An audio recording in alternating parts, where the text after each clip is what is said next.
બે દિવસ અગાઉ ઉત્તરાયણ પોલીસ મથકની હદમાં ગંગા માતાના મંદિર પાસે ત્યજી દેવેલી હાલતમાં નવજાત બાળકનું સારવાર દરમિયાન મોત નીપજવા પામ્યું હતું.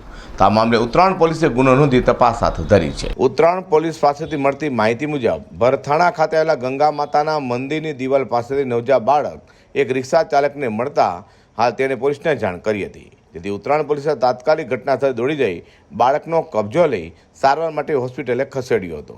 માતા પિતાએ તરછોડી દીધેલા માસૂમ નવજાત બાળકને હોસ્પિટલે ખસેડ્યો હતો, જ્યાં ટૂંકી સારવાર બાદ જ માસૂમનું મોત નીપજવા પામ્યું હતું.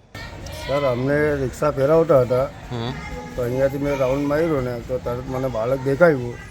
કે પછી મેં એને હોસ્પિટલ ડાયરેક્ટ લઈ ગયેલો. અહીંયાથી ત્યારે જેવું મળ્યું ને એવું જ મેં હોસ્પિટલ લઈ ગયેલો. પછી આપણે એક હોસ્પિટલ અમરોલીમાં એ હોસ્પિટલમાં દાખલ કરેલો. એના પછી નાઇસ હોસ્પિટલમાં અમે દાખલ કરેલો. બરાબર, બાળકને બચાવવાનો પહેલાં આપણો ફરજ કહેવાય. એના પછી છે ને આપણે બીજું કામ કરવાનું છે. પછી અમે પોલીસવાળાને જાણ કરેલી. એના પછી અમે નવી સિવિલમાં લઈ ગયેલા આપણે મેડિકલ કોલેજમાં. અંગે પોલીસે જણાવ્યું હતું કે જન્મ બાદ બાળકની નાળ સુદ્ધા કાઢવામાં આવી નહોતી.